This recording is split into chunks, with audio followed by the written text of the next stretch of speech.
चलिए हम लोग आगे बढ़ते हैं और कोशिश करते हैं कि जितना बढ़िया हो सके पढ़ा जाए और तैयारी को भरपूर तरीके से रखा जाए। कल मैंने 20 क्वेश्चन बनाए थे, आज 50 क्वेश्चन कम से कम बनाने होंगे और उम्मीद करेंगे कि लगातार क्वेश्चंस आएँ ताकि आपको आसानी मिले। इसके साथ-साथ मैं किताबों का जो है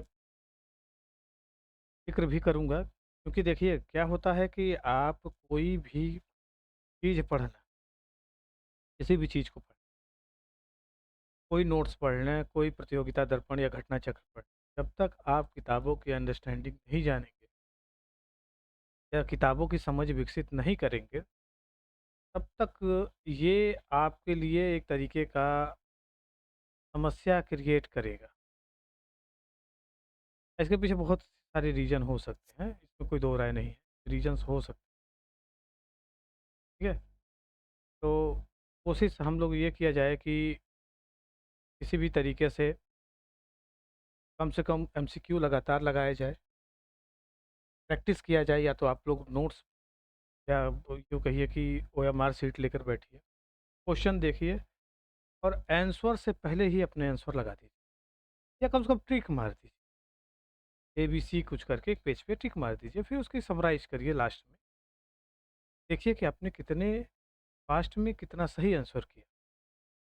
तो देखिए सारी कुछ एक जानकारी की बात होती है, सेम क्वेश्चन होते हैं, विकल्प कोई भी बदल दिया जाए, लेकिन अगर आपको चीज़ों की जानकारी सही तरीके से है, आप इसका पूर्ण विश्वास करिए, पूरा का पूरा विश्वास करिए कि आप उसे किसी भी प्रकार से लगा लेंगे, कोई दिक्कत नहीं।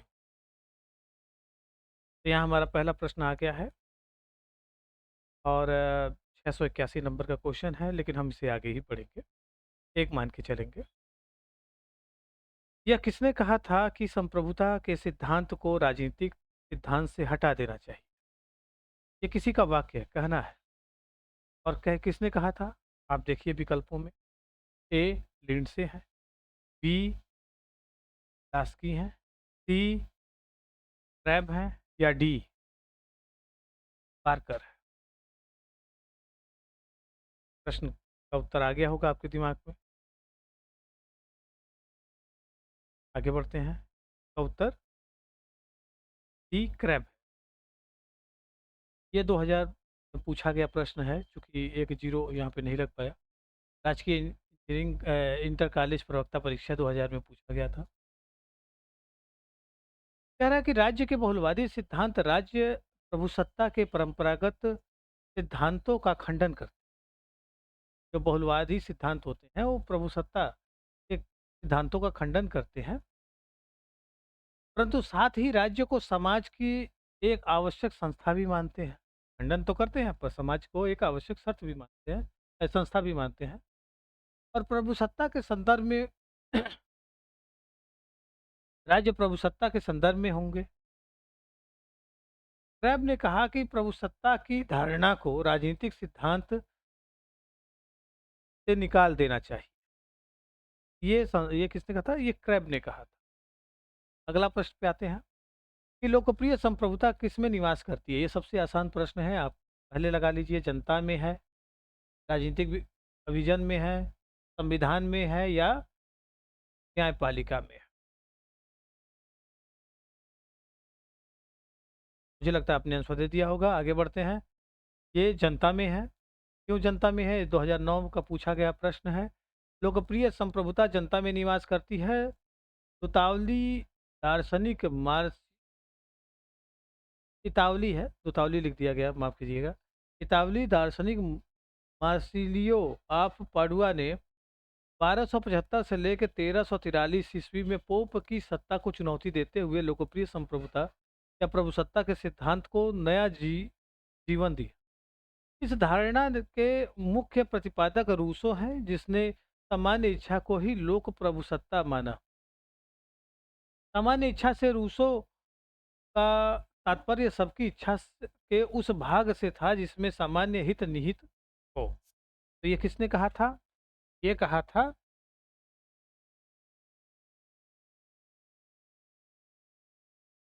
आगे बढ़ते हैं हम लोग। मर्यादित संप्रभुता का समर्थक कौन था? ए लास्की, बी हाफ, सी लाक या डी बेंथम?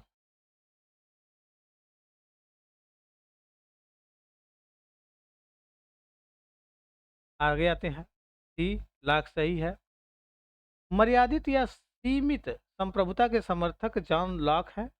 लॉक ने सीमित एवं उदारवादी शासन व्यवस्था का समर्थन किया। एक ओर उसने प्राकृतिक अधिकारों का वर्णन करके तथा दूसरी ओर लोकतांत्रिक व्यवस्था के अंतर्गत संसदीय शासन प्रणाली का समर्थन करते हुए संप्रभुता को मर्यादित किया है। ये कौन है? मर्यादित संप्रभुता का समर्थन कौन कर रहा है? लॉक कर रहा है, याद रखिएगा। आगे पढ़ते हैं। निम्न में से कौन संप्रभुता को एक निश्चित मानव श्रेष्ठ में समाहित करता है? रूसो, ऑस्टिन, ग्रीन या लास्की? पूछा क्या जा रहा है? पूछा ये जा रहा है कि कौन संप्रभुता को एक निश्चित मानव श्रेष्ठ में समाहित करता है?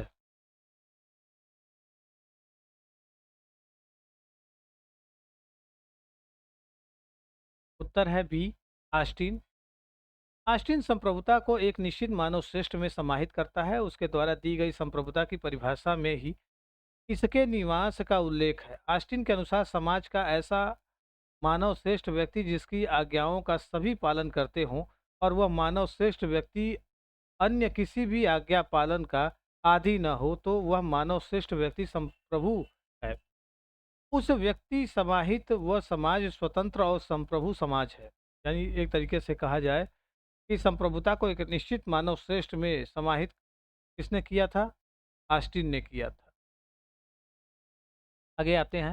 निम्नलिखित में से कौन सा तत्व राज्य को सर्वोच्च संस्था बनाता है? जनसंख्या, सरकार, संप्रभुता या भूभाग? ये सबसे आसान प्रश्न है, मुझे लगता है कि आप लोग पहले ही उसका उत्तर दे देंगे।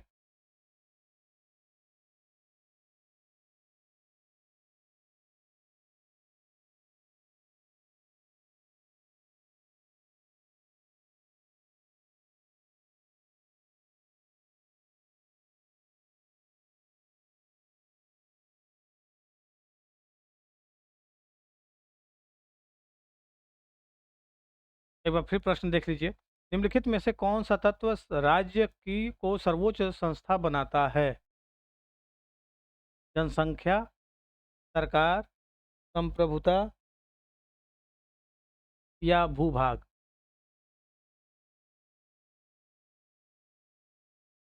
उत्तर सी सही है। संप्रभुता राज्य को सर्वोच्च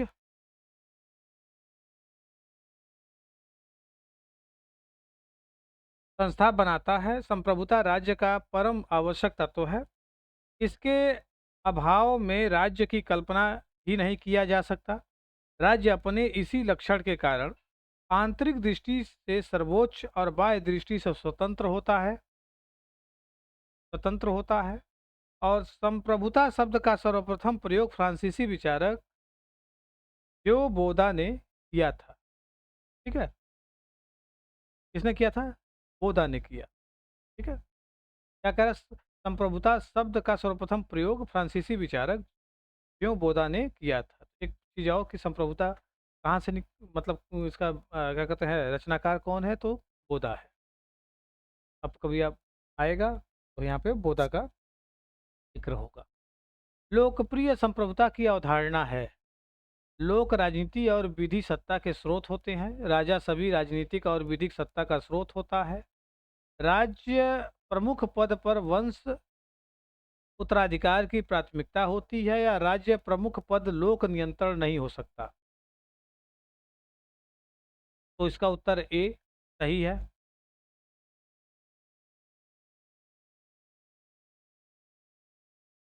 लोक संप्रभुता की अवधारणा है लोक संप्रभुता की अवधारणा है कि लोग राजनीति और विधिक सत्ता के स्रोत होते हैं, और इस अवधारणा को रूसो ने आधुनिक काल में स्पष्ट रूप से प्रतिपादित किया कि राज्य में सर्वोच्च शक्ति जनता में है।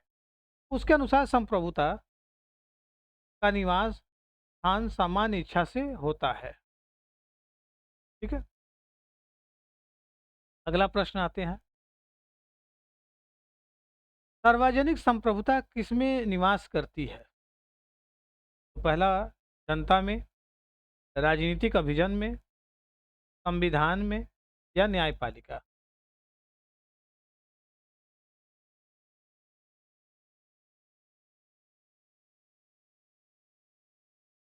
उत्तर ए सही है। सार्वजनिक संप्रभुता जनता में निवास करती है।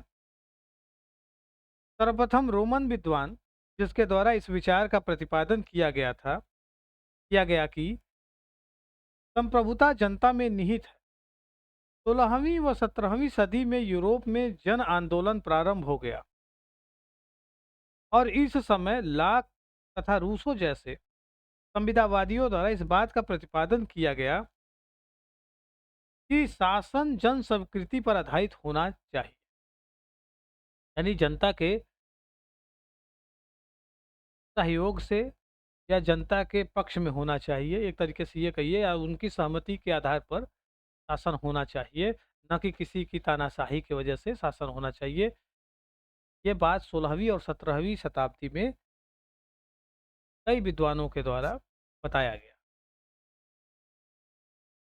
अगला प्रश्न है कि बहुलवादी विश्वास करते हैं, ए कानूनी संप्रभुता में, बी राजनीतिक संप्रभुता में, सी नाम मात्र की संप्रभुता में या संपूर्ण संप्रभुता में, डी? याद रखिएगा कि बहुलवादी विश्वास करते हैं इसमें। उत्तर बहुत आसान है, आप लोग कि उत्तर को आसानी से दे देंगे। तो इसका उत्तर है नाम मात्र की संप्रभुता में। बहुलवादी विचारधारा नाम मात्र की संप्रभुता में विश्वास करते हैं। बहुलवादी विचारक के अनुसार राज्य समाज का एक समुदाय है, अतः संप्रभुता केवल इसी में नहीं निहित होनी चाहिए, बल्कि अन्य समुदायों की भी सहभागिता होनी चाहिए। समाज में अनेक मानव संगठन या सहचर्य राज्य में स्वतंत्र अस्तित्व रखते हैं, यानी एक ही समाज में कई प्रकार की संस्था हो सकती हैं, कई प्रकार की, इसीलिए पावर ऑफ सेपरेशन की बात की जाती है, खास करके लोकतांत्रिक। उनको लगता है कि ताकत किसी एक के हाथ में न होके ताकत बटी होनी चाहिए। अब बहुलवादी तो ज़्यादातर मानते हैं कि शक्ति के जो है विभिन्न केंद्र होने चाहिए, ताकि इससे से समाज स्थिर रहे, पारदर्शी रहे और निष्पक्ष रहे। ये सारे मेरे विचार हैं, बाकी आप उसको अपने हिसाब से जोड़। भारत में संविधान भारत के संविधान में 86वें संशोधन के पश्चात कितने मौलिक कर्तव्य है? ये सबसे आसान है, 9, 10, 11, 12। याद रखिए एक लास्ट में जोड़ा गया था, ठीक है। इसका उत्तर आप चयन करिए, उसके बाद आगे बढ़ा जाए। चलिए आगे बढ़ते हैं।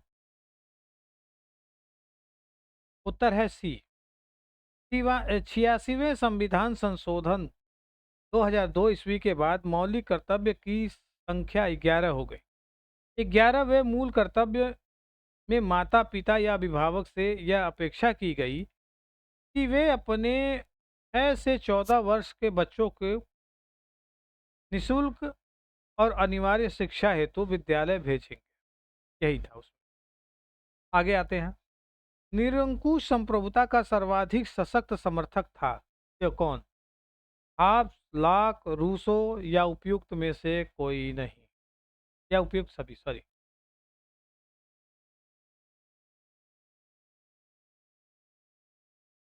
बहुत आसान सा सवाल है, याद रखिए। निरंकुश संप्रभुता को मैकियावेली के बाद ही माना गया था, समर्थक उसके ज़्यादातर दिखते हैं आपको।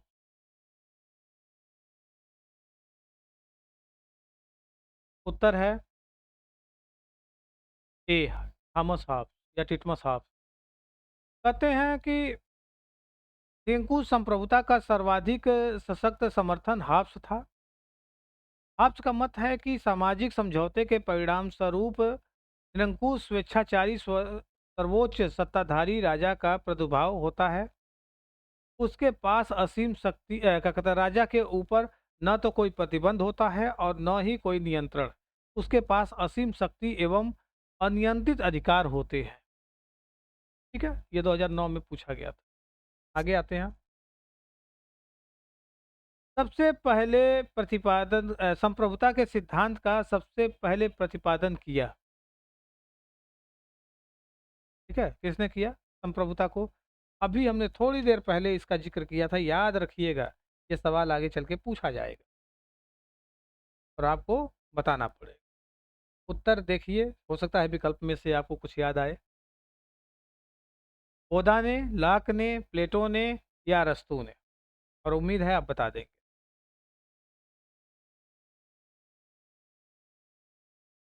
उत्तर है ओदा ने। संप्रभुता के सिद्धांत का सबसे पहले प्रतिपादन जीन बोदा ने किया,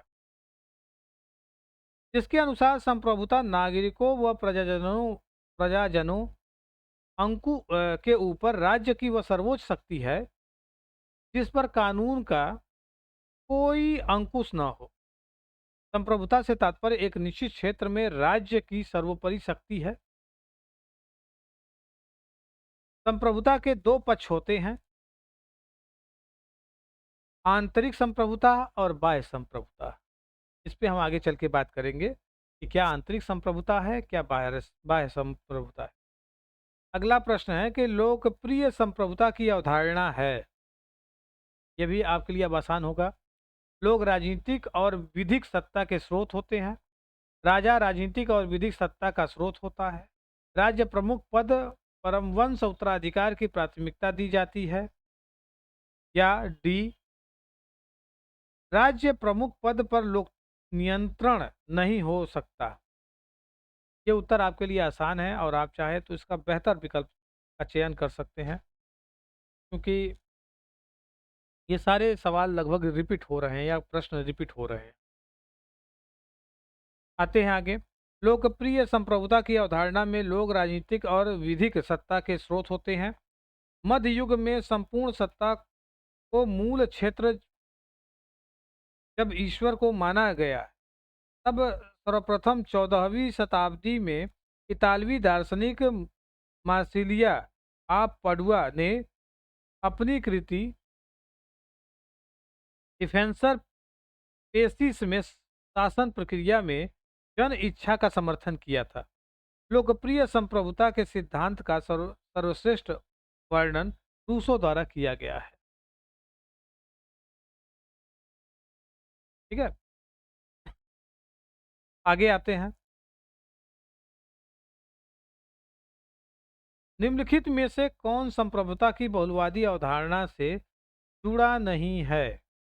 ए मेटलैंड, बी क्रैब, सी हेगल या डी तुर्खिम?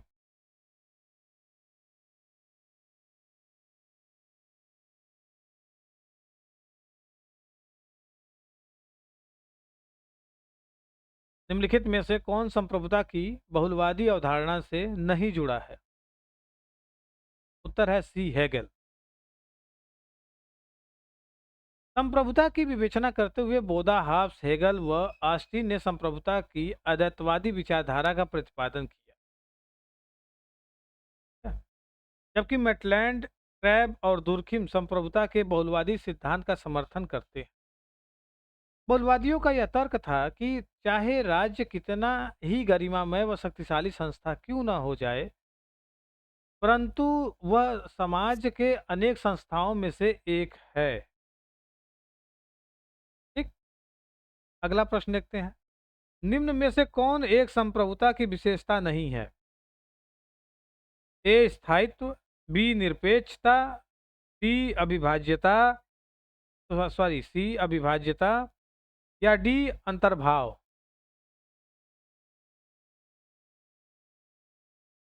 प्रश्न सुनिए दोबारा से। निम्नलिखित में से कौन एक संप्रभुता की विशेषता नहीं है?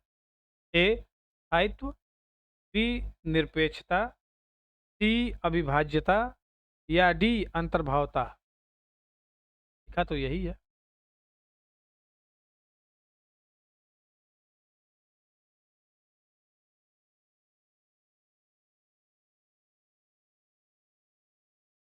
तो उत्तर है डी संप्रभुता एक पूर्ण और असीम शक्ति है।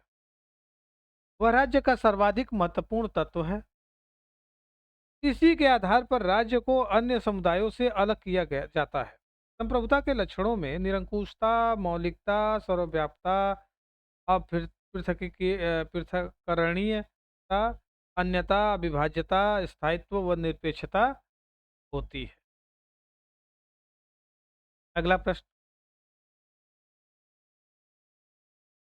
किसने कहा कि संप्रभु राज्य के दिन अब लद चुके हैं? ध्यान दीजिएगा, किसने कहा कि अब संप्रभु राज्य के दिन लद चुके हैं? A L T Hobhouse, B Lindsay, C Bentham या डी मिटलैंड?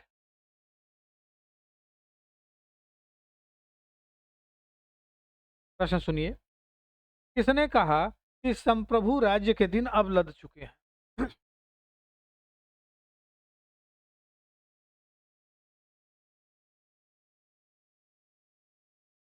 उत्तर है बी एडी लिंडसे। प्रमुख बहुलवादी विचारक एडी लिंडसे ने संप्रभुता के आंतरिक और बाह्य स्वरूप का वर्तमान संदर्भ में आकलन करते हुए स्पष्ट कहा किया कि अन्य संस्थाओं की बढ़ती भूमिका के कारण संप्रभु राज्य के दिन अब लद चुके। इसके लिए अन्य संस्थाओं की बढ़ती भूमिका के कारण संप्रभु राज्य के दिन लद चुके, यानी एक तरीके से कहिए, अभी आप इसका सबसे अच्छा उदाहरण देख सकते हैं कि अंतर्राष्ट्रीय जो संगठन होते हैं उसमें अब संप्रभुता को, या यूं कहिए कि अब संप्रभुता को उनके द्वारा काफी नुकसान पहुंचाया जा रहा है या पहुंचाते हैं। जैसे सबसे बढ़िया उदाहरण है अमेरिका को आप मान लीजिए। अमेरिका अपने प्रभावशीलता के कारण कई देशों पे प्रभाव डाल देता है,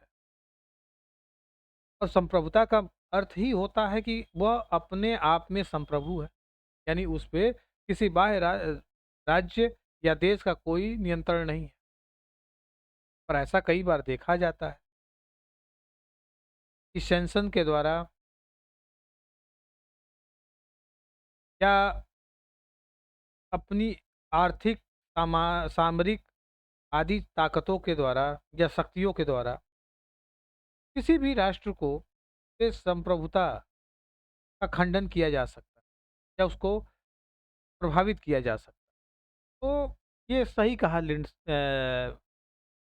लिंडसे ने कि प्रमुख बहुलवादी विचारक जो लिंडसे हैं उसने सही कहा कि आंतरिक और बाह्य स्वरूप का वर्तमान संदर्भ में आकलन करते हुए उसने कहा कि अन्य संस्थाओं की बढ़ती भूमिका के कारण संप्रभु राज्य के दिन अब लग चुके। इसमें सबसे बड़ा एनजीओ की भी भूमिका है, दबाव समूह की भी भूमिका है, ठीक है, अंतर्राष्ट्रीय एनजीओ का भी भूमिका है, संगठनों का भी भूमिका है, तो सही है समझने के तौर पे। अगला प्रश्न है कि निम्नलिखित में से कौन संप्रभुसत्ता के कानूनी सिद्धांत का लक्षण नहीं है? ए पूर्णता, बी विभाज्यता, सी स्थायित्व या डी सार्वभौमिकता?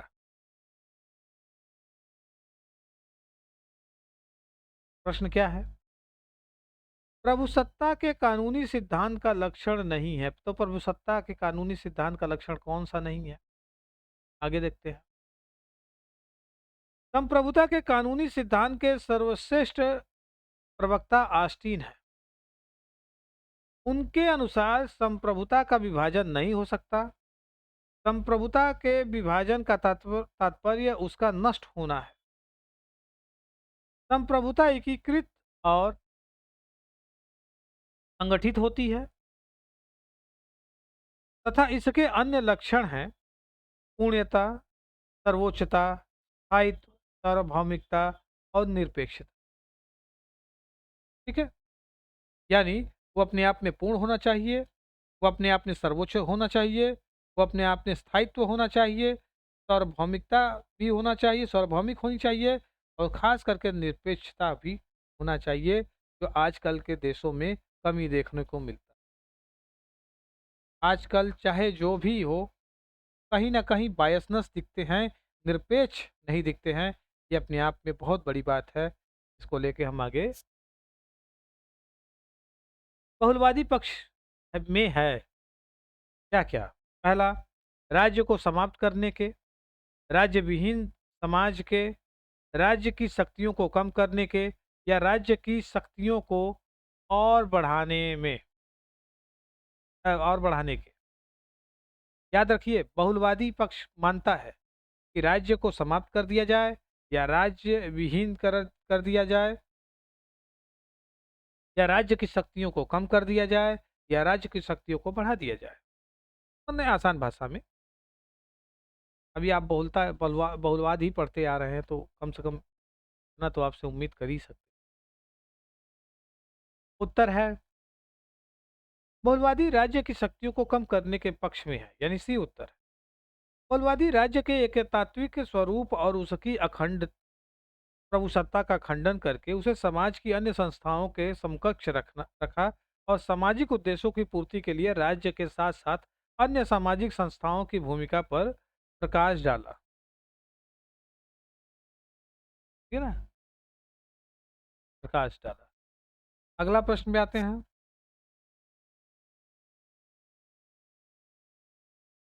बाह्य संप्रभुता के सिद्धांत को विकसित किया गया, इसलिए किसने किया? ए जॉन ऑस्टिन ने, बी बेंथम ने,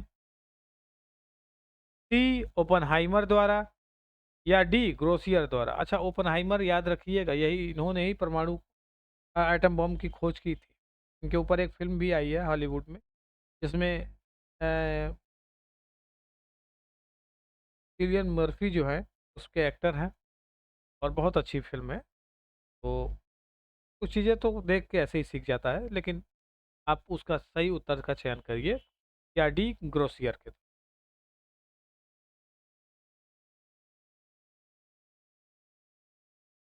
बाह्य संप्रभुता के सिद्धांत को विकसित किया गया, किसके द्वारा? चलिए, उत्तर है क्रोशियर द्वारा बाह्य संप्रभुता के सिद्धांत को विकसित किया गया। क्रोशियर के अनुसार संप्रभुता सर्वोच्च और राजनीतिक शक्ति है। वह उस व्यक्ति में निहित होती है जिसके कार्यों पर उसकी या किसके कार्यों पर किसी दूसरे का नियंत्रण नहीं होता और जिसकी इच्छा का उल्लंघन कोई नहीं कर सकता। ठीक है।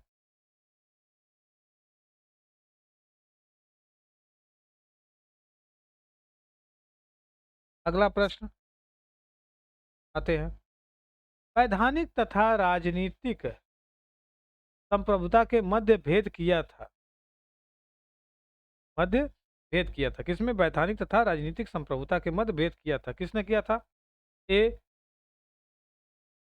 एवी डाइसी ने, बी लास्की ने, सी जॉन ऑस्टिन ने या डी कोदा ने।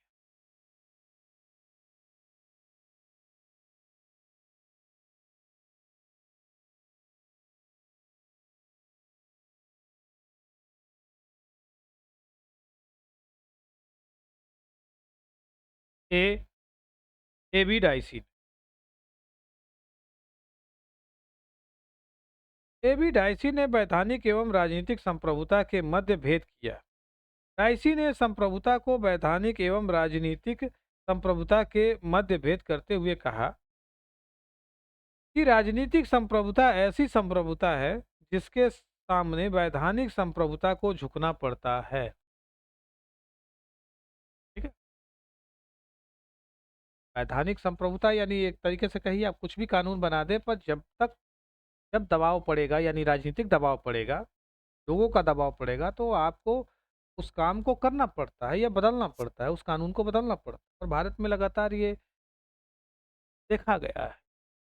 आप कई उदाहरणों से समझ सकते हैं, जैसे किसान आंदोलन हुआ, उसमें भी जैसे जीएसटी हुआ और भी तमाम तरीके की चीज़ आप देख सकते हैं। जब जब विद्रोह हुआ, विद्रोह कह रहे हैं, जब भी विरोध किया गया और तार्किक विरोध किया गया, तब तब सरकार को झुकना पड़ा। अगले प्रश्न पे आते हैं कि जन संप्रभुता की अवधारणा का प्रतिपादन किसने किया? ए जे.एस. मिल द्वारा, बी रूसो द्वारा, सी लाक द्वारा या डी हाब्स द्वारा?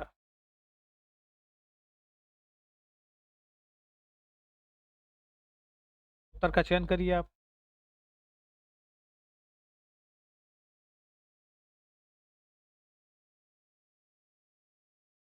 उत्तर है बी रूसो द्वारा। जन संप्रभुता की अवधारणा का प्रतिपादन रूसो द्वारा किया गया।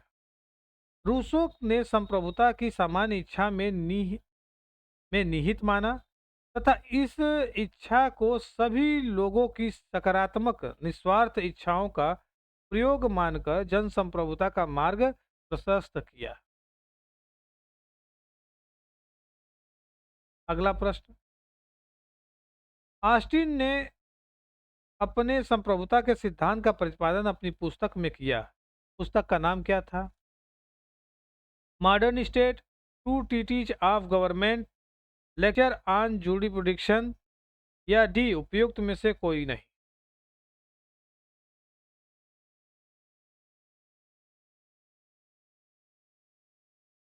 ऑस्टिन ने अपनी संप्रभुता के सिद्धांत का प्रतिपादन अपनी पुस्तक में किया।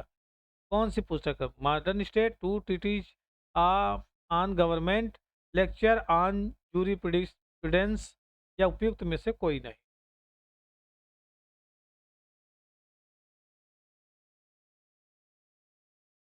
उत्तर है सी, लेक्चर ऑन जूरिप्रूडेंस।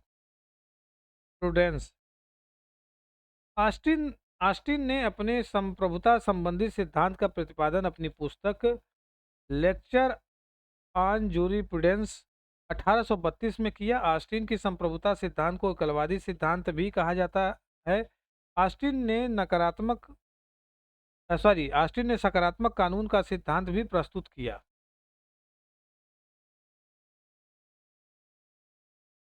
जो राज्य की कानूनी प्रभुसत्ता से जुड़ा हुआ है। अगला प्रश्न, कानूनी तथा राजनीतिक संप्रभुता के मध्य भेद किया गया था। ए ओदा द्वारा, बी ऑस्टिन, सी एबी राइसी या डी लास्की? कानूनी तथा राजनीतिक संप्रभुता के मध्य भेद किसने किया? ओदा, ऑस्टिन, एबी राइसी या लास्की?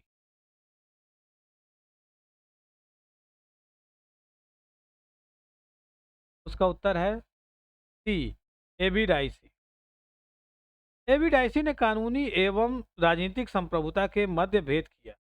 डाइसी के अनुसार राज्य की संप्रभुता के दो रूप हैं जिनको वह क्रमशः कानूनी एवं राजनीतिक संप्रभुता कहते हैं। डाइसी का मानना है कि राजनीतिक संप्रभुता कानूनी संप्रभुता के पीछे वह सर्वोच्च शक्ति है जिसके आगे कानूनी संप्रभुता को झुकना पड़ता है। किसके आगे? राजनीतिक संप्रभुता कानूनी संप्रभुता के पीछे वह सर्वोच्च शक्ति है जिसके आगे कानूनी संप्रभुता को झुकना पड़ता है। यानी राजनीतिक संप्रभुता के पीछे कौन है? जनशक्ति है। अगला प्रश्न है, निम्नलिखित में से कौन बहुलवादी चिंतक नहीं है? याद रखिएगा, इससे पहले भी हमने पूछा हुआ था। केवल कुछ विकल्प बदले हैं, बाकी प्रश्न लगभग सेम है। ए कोल, बी बोधा, सी लिंडसे या डी वेस?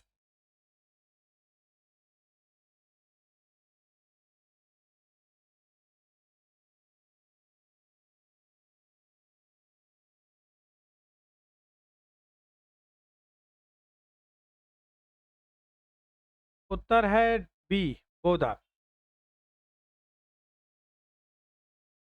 बोधा बहुलवादी विचारक नहीं है। उन्होंने अपनी प्रसिद्ध पुस्तक six book concerning of the state में संप्रभुता के एकलवादी सिद्धांत को परिभाषित करते हुए लिखा है कि संप्रभुता नागरिकों और प्रजाजनों के ऊपर ऐसी सर्वोच्च शक्ति है जिस पर कानून का कोई नियंत्रण नहीं है। ठीक है, अगला प्रश्न।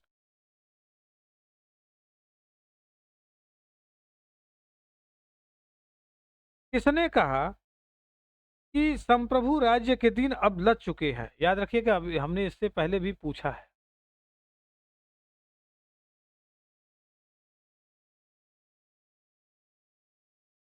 ए A D Lindsay, B L T Hobhouse, C Bentham या डी मेटलैंड।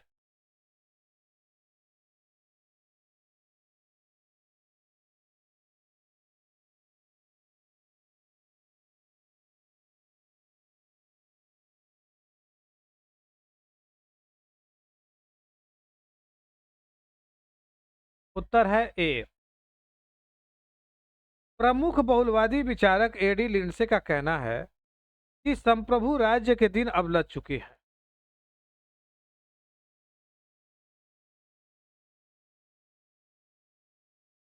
ध्यात्म है कि बहुलवादी विचारक एकमात्र राज्य की संप्रभुता को स्वीकार नहीं करते।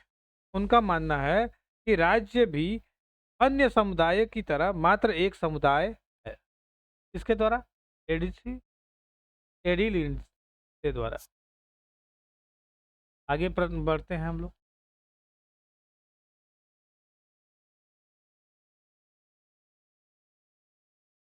भारत के किस देश में अनुसूचित जनजातियों के लिए सर्वाधिक सीटें आरक्षित हैं? ए राजस्थान, बी बिहार, सी उड़ीसा या डी मध्य प्रदेश। और सबसे आसान प्रश्न है आपके लिए।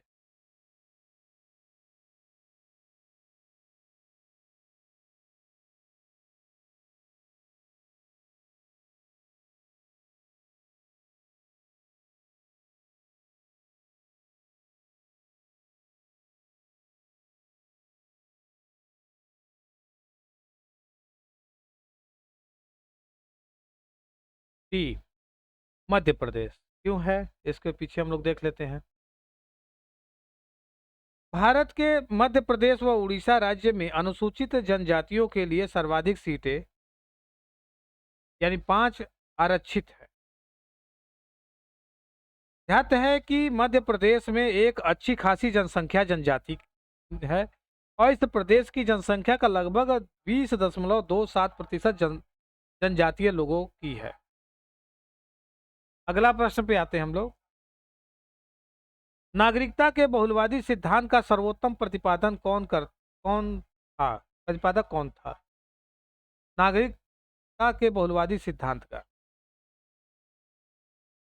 ए T H Marshall, B Anthony Giddens, C B S Turner या D David Easton David Held, sorry David Easton बोल दिए, डेविड हेल्ट।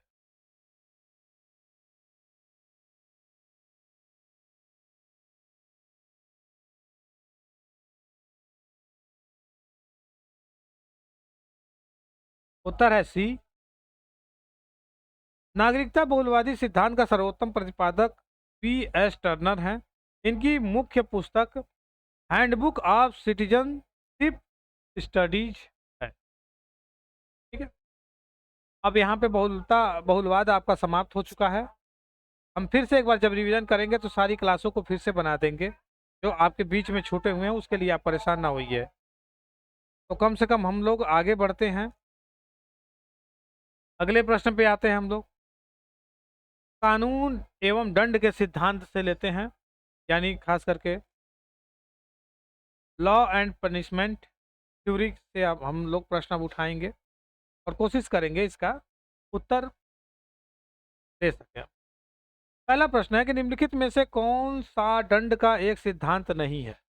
प्रतिशोधात्मक, प्रतिशोधात्मक, वितरणात्मक, सॉरी प्रतिशोधात्मक, प्रतिरोधात्मक, वितरणात्मक या सुधारात्मक। एक दंड का विधान नहीं है और ये यूपी एलटी ग्रेड 2018 29 जुलाई 2018 में पूछा गया प्रश्न है, यानी जिसकी हम तैयारी कर रहे हैं, खास करके जो हमारे सामने दिख रहा है उससे जुड़ा हुआ प्रश्न है।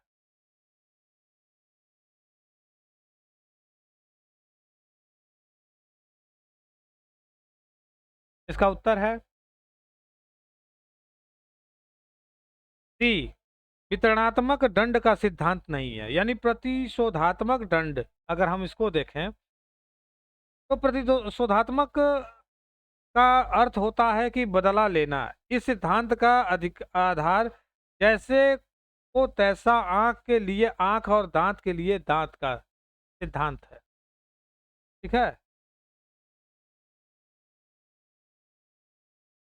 प्रतिरोधात्मक सिद्धांत है कि प्रतिरोधात्मक का अर्थ होता है कि दूसरे व्यक्ति यानी अपराधी की दुर्दशा देखकर डरे और अपराध न करे। सुधारात्मक सिद्धांत का है कि यह अपराधियों की चरित्र में सुधार करता है, जैसे अपराधी एक मानसिक दोषी है और अपराधी को सुधारने के लिए दंड की नहीं वरन सहानुभूति की आवश्यकता होती है। और वितरणात्मक सिद्धांत क्या कहते हैं, सिद्धांत में देखेंगे कि यह सिद्धांत न्याय की धारणा से जुड़ा हुआ है। ठीक है, आगे बढ़ते हैं हम लोग। ऐसे कानून को क्या कहते हैं जो राज्य द्वारा निर्मित एवं राज्य के क्षेत्र के अधीन सभी लोगों पर लागू होता है? ए, पारंपरिक कानून, बी, अंतर्राष्ट्रीय कानून, सी, राष्ट्रीय कानून, या डी, ऐतिहासिक कानून। इसका उत्तर तो सभी को पता होगा, ऐसा कोई नहीं है जो इसका उत्तर ना बता पाए। खास करके तो इसका उत्तर है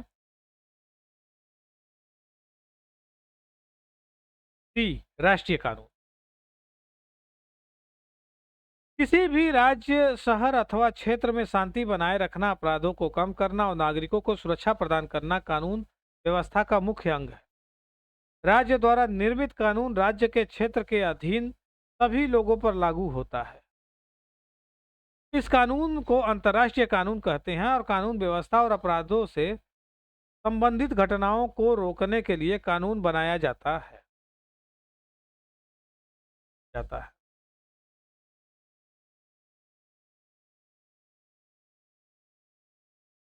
अगला प्रश्न है 708। डायसी ने निम्न में से किस अवधारणा की श्रेष्ठ व्याख्या की?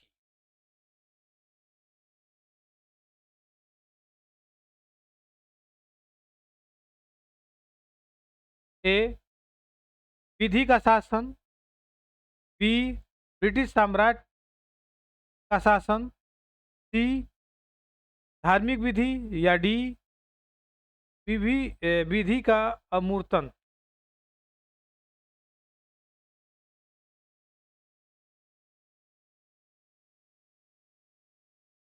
उत्तर है डायसी ने, ये उत्तर है इसका, डायसी ने विधि के शासन की अवधारणा की श्रेष्ठ व्याख्या की।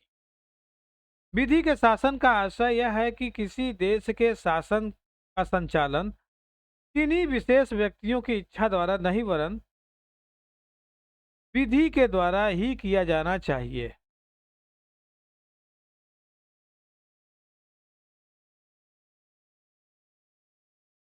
इसका सर्वोत्तम उदाहरण ब्रिटेन की शासन व्यवस्था है।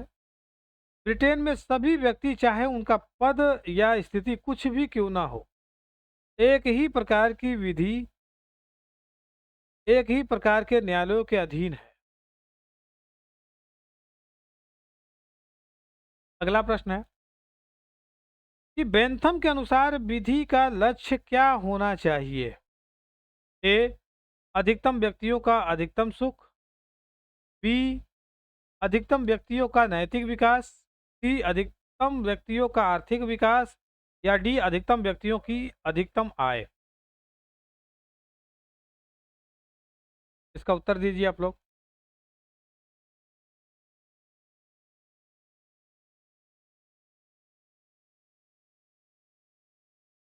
उत्तर है ए। बेंथम ने अपनी प्रसिद्ध कृति नैतिकता एवं विधि निर्माण को के सिद्धांत की रूपरेखा 17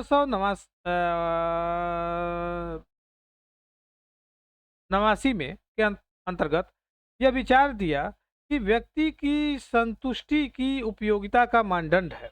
अतः जब संपूर्ण समाज के लिए किसी नीति का निर्माण करना हो या किसी निर्णय पर पहुंचना हो, तो उसका सर्वोपरि सिद्धांत अधिकतम लोगों का अधिकतम सुख होना चाहिए।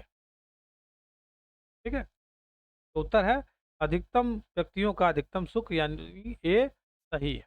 अगला प्रश्न है, कानून संप्रभुता की आज्ञा है, यह कथन किसका है? ए लाक का, बी रूसो का, सी जॉन ऑस्टिन का, या डी गार्नर का?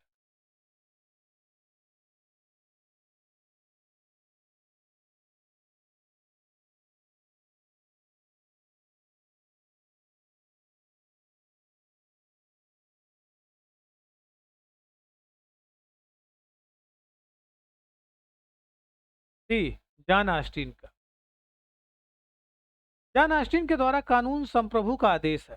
प्राकृतिक कानून दैवीय कानून परंपराओं और प्रथाओं को सही अर्थों में कानून नहीं कह सकते, क्योंकि वह किसी संप्रभु के आदेश की अभिव्यक्ति नहीं है।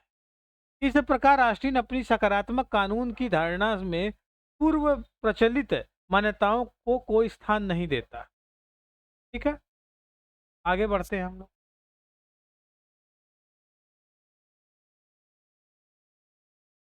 जस्टिस शब्द जज से निकला है। जज का संबंध निम्न में से किस भाषा से है? ए अंग्रेजी, बी फ्रांसीसी, सी लैटिन, या डी हिंदी? पहले हिंदी आप हटाई दीजिए। ठीक है,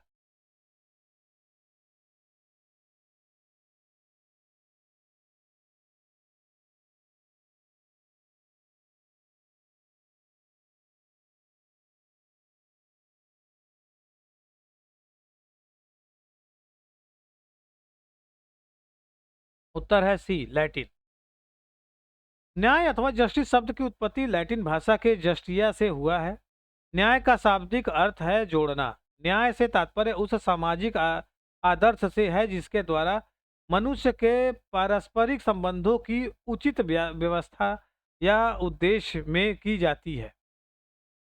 संगठित समाज की इकाई के रूप में व्यक्ति के अधिकारों में सामंजस्य बना रहे। अगले प्रश्न पे आते हैं हम लोग।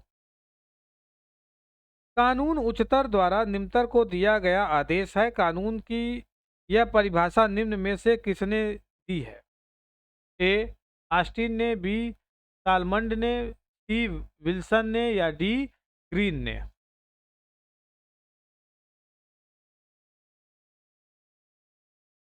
ए ऑस्टिन के द्वारा कानून ऑस्टिन के अनुसार कानून उच्चतर द्वारा निम्नतर को दिया गया आदेश है। ऑस्टिन कानून की व्याख्या करते हुए लिखा है कि कानून प्रभुसत्ता संपन्न शक्ति का आदेश है, जिसके साथ यह शर्त जुड़ा होती है कि उसका पालन न करने वाले को दंड दिया जाएगा या उसे किसी विशेष पुरस्कार से वंचित रखा जाएगा। ऑस्टिन संप्रभुता के बारे में काफी विचार किया है। अगला प्रश्न,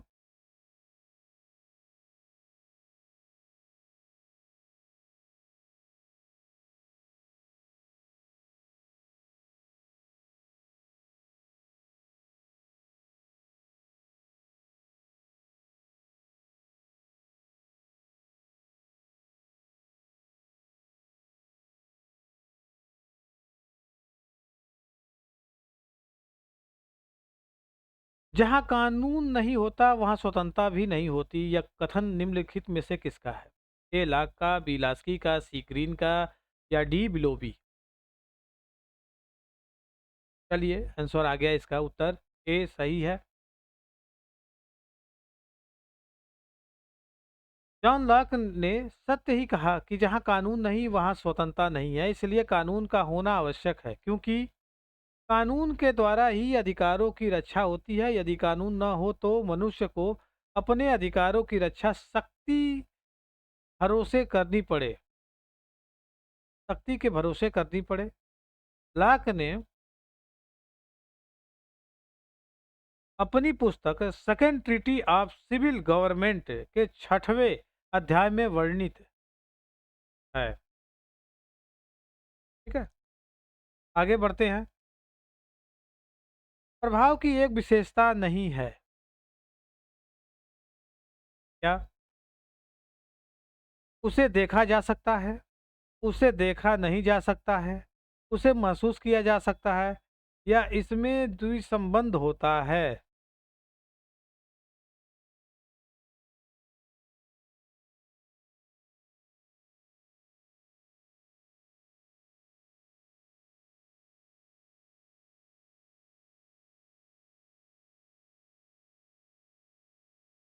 उत्तर ए सही है। उसे देखा नहीं जा सकता। प्रभाव जो होता है दिखता नहीं है लेकिन पड़ता है। न्याय से तात्पर्य उस समाज सॉरी शक्ति और सत्ता के समान प्रभाव भी एक राजनीतिक अवधारणा है जिसे भौतिक वस्तु के समान देखा नहीं जा सकता। शक्ति का वैध रूप प्रभाव है जिसके कारण प्रभुसत्ता की आज्ञाओं का पालन लोग स्वभाव करते हैं। अगला आते हैं प्रश्न। न्याय का अर्थ है कि कोई भेदभाव नहीं किया जा सकता, भेदभाव किया जा सकता है। राजा की बुद्धि के अनुसार भेदभाव किया जा सकता है या बहुमत के अनुसार भेदभाव किया जा सकता है।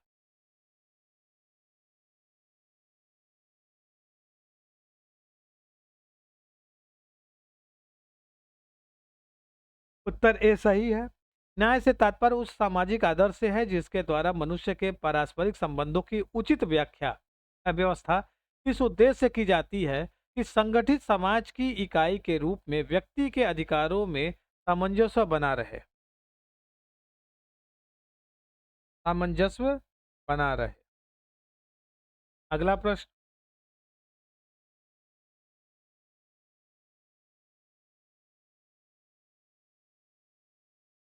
एक बेहतर न्यायिक समाज की प्रकृति तथा उद्देश्य न्याय सिद्धांत का मौलिक अंग है। यह कथन किसका है? ए जॉन रॉल्स का है, बी लॉर्ड एक्टन का है, सी टानी का है, या डी जे एस मिल का है। एक बेहतर न्यायिक समाज की प्रकृति तथा उद्देश्य न्याय सिद्धांत का मौलिक अंग है। यह कथन किसका है? न्याय से जो जुड़ा हुआ व्यक्ति है आप उसको देखिए कौन सा जुड़ा हुआ व्यक्ति है।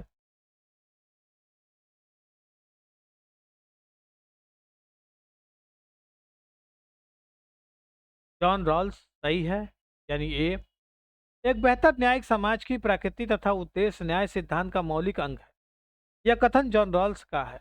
रॉल्स के अनुसार न्याय सामाजिक संस्थाओं का प्रथम सद्गुण है जैसे सत्य चिंतन का प्रथम सद्गुण है। अगला प्रश्न पे आते हैं।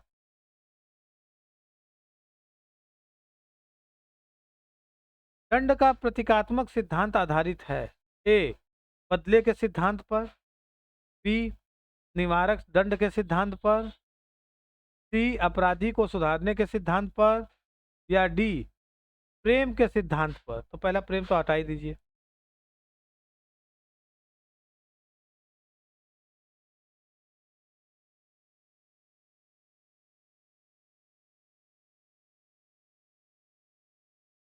प्रश्न एक बार फिर देखिए। दंड का प्रतीकात्मक सिद्धांत किस पे आधारित है?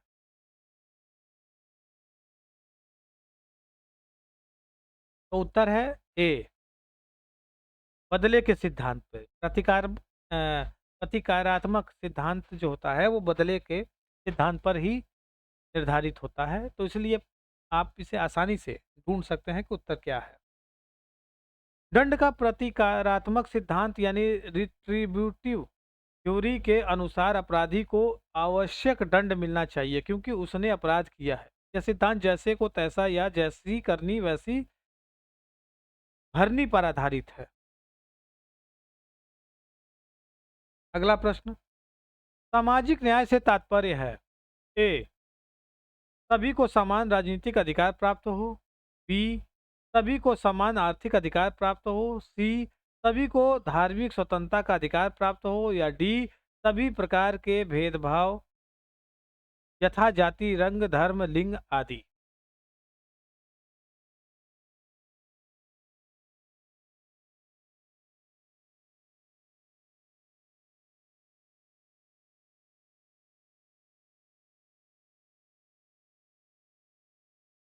इसका उत्तर डी सही है। हमारे संविधान कॉन्स्टिट्यूशन जब आप पढ़ेंगे तो उसमें फंडामेंटल राइट में ये चीजें आएंगी। ठीक है। सामाजिक न्याय से तात्पर्य है सभी प्रकार के भेदभाव यथा जाति, रंग, धर्म, लिंग आदि पर आधारित सुविधाएं समाप्त हो। अर्थात सामाजिक न्याय का अर्थ है कि समाज में रहने वाले लोग अधिक से अधिक समान हो। सामाजिक न्याय की यह मांग है कि धन व विशेषाधिकार से उत्पन्न असमानता को दूर किया जाए। अगला प्रश्न, विधि का शासन जिस प्रकार की समानता को प्रतिस्थापित करता है वह है मूल विषयक, प्रक्रियात्मक, वितरणात्मक या वितरण या प्रतिमानित।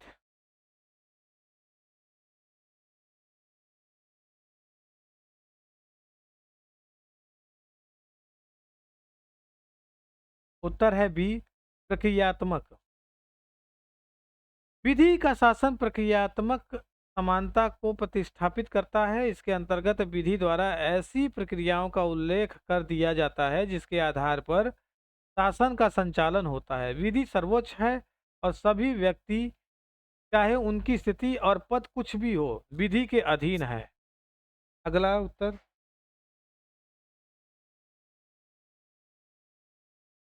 लॉ ऑफ द कॉन्स्टिट्यूशन का लेखक कौन है? A B Dicey, Herman Finer या आर जी गेटेल या F W Willoughby.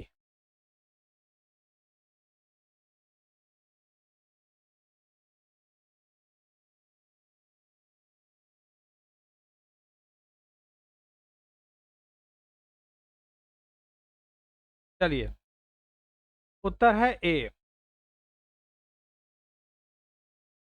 Law of the constitution के लेखक ए बी डाइसी हैं। इनकी अन्य प्रमुख पुस्तकें introduction to the study of the law of the constitution 1885 में लिखी गई है। Lecture on the relation between law 1905 में लिखी गई है। कंपैरेटिव कॉन्स्टिट्यूशनलिज्म और स्टडीज इन कॉन्स्टिट्यूशनल लॉ और constitution reflection law and public opinion, ये इनकी सारी किताबें लिखी गई हैं। तो कौन है? उत्तर है ए बी डाइसी। चलिए अगला आते हैं प्रश्न पे। मैक्स वेबर का कार्य संकेंद्रित है ए राज्यों के संविधान पर, विधिक संरचना पर, सरकार की वैधता पर या सरकार के प्रकार पर। उत्तर है बी। मैक्स वेबर 1864 से 1920 आधुनिक जर्मन समाज वैज्ञानिक का कार्य विधिक संरचना पर संकेंद्रित है। मैक्स वेबर के अनुसार कानून के शासन के अंतर्गत आधिकारिक तंत्र का आदर्श प्रारूप यह होगा कि वह कानूनी रूप से स्थापित उच्चाधिकारियों और उनके अधीनस्थ कर्मचारियों के परस्पर संबंध का निरूपण करता है। अगला प्रश्न, निम्नलिखित में से किसके अनुसार शक्तिशाली का हित ही न्याय है? ए अरस्तु, बी प्लेटो, सी रेमी थ्रेसिमेकस या डी मैकियावेली। थोड़ा ऊपर नीचे हो गया है।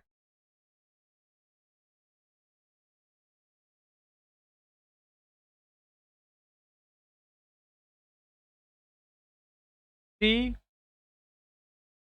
थ्रेसिमेकस के अनुसार मेरा दावा है कि शक्ति ही अधिकार का प्राण है।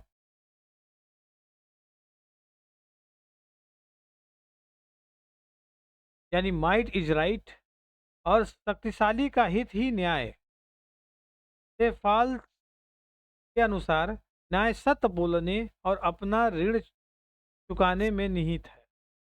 अगला प्रश्न, राल्स के अनुसार न्याय के लक्षण हैं।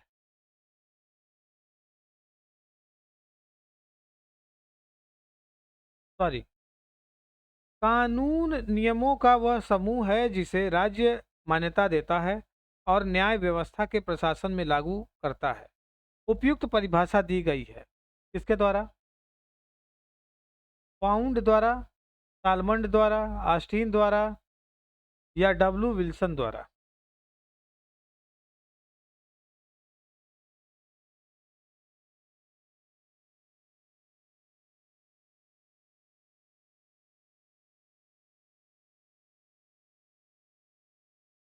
उत्तर है बी। कानून को परिभाषित करते हुए सालमंड ने लिखा है कि कानून नियमों का वह समूह है जिसे राज्य मान्यता देता है और न्याय व्यवस्था के प्रशासन में लागू करता है।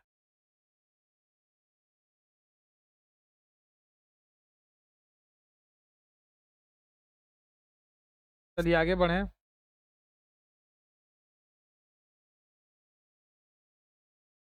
राल्स के अनुसार न्याय के लक्षण हैं। ए, न्याय समाज का प्रथम सद्गुण है। बी, प्रक्रियात्मक न्याय की प्रधानता। सी, सामाजिक न्याय से सरोकार, या डी, उपयुक्त सभी?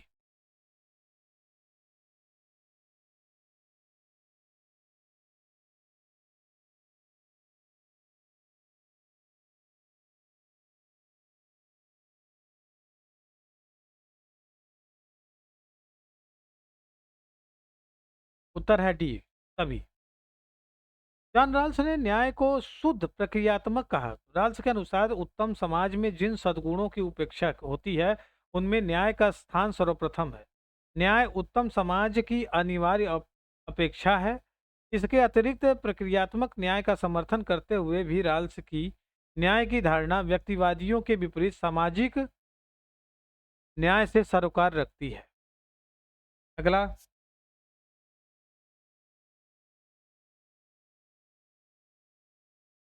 निम्नलिखित में से किसने यह विचार व्यक्त किया है, यदि न्याय व्यवस्था न हो तो राज्य लुटेरों की टोली बन जाएगा? ए, प्लेटो।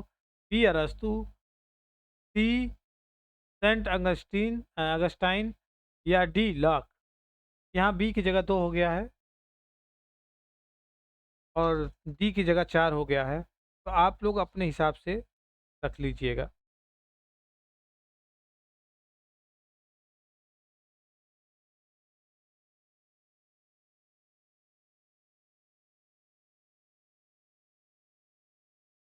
उत्तर है सी, सेंट अगस्टाइन।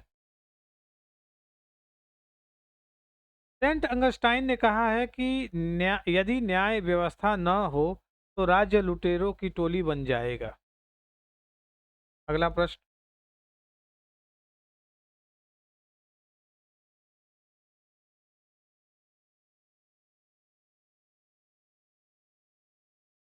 वितरण न्याय के सिद्धांत का प्रतिपादन सबसे पहले किया गया? वितरक न्याय के सिद्धांत का प्रतिपादक सबसे पहले किया गया था। ए, अरस्तु द्वारा। बी, गाडविन द्वारा। सी, हार्बर्ट स्पेंसर के द्वारा, या डी, राल्स के द्वारा?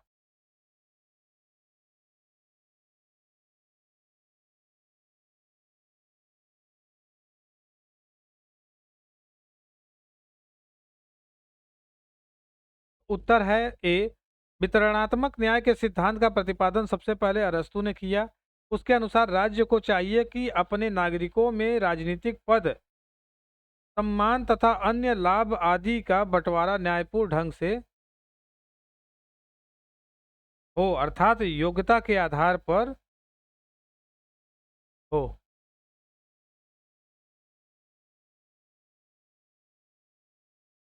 अगला प्रश्न,